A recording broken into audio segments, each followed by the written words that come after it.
Hey guys, welcome back to my YouTube channel. I'm doing a really quick video. I was watching a video on sewing machine feet, and my go-to guy did not even know what was missing. So I'm going to help you guys out here. If you have a vintage sewing machine, you're going to have a foot similar to this. I've got several of them that have this type of attachment. But he knew something was missing that went in here, but he didn't know what. So I'm fixing to show you what. This is the part he was missing, okay?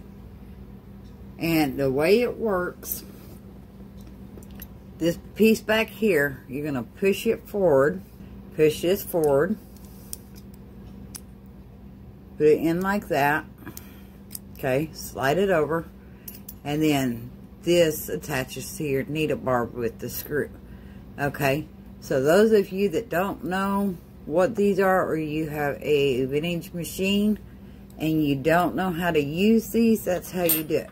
Now, once you put this on here like this, okay, if you screw this screw back in the back, it tightens it up so you can't move it. Okay, if you're just curious. So I've got all the feet for my white. I can't use them because I've got a high shank adapter and I need a low shank adapter.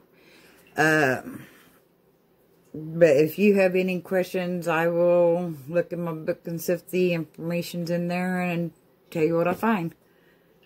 Later.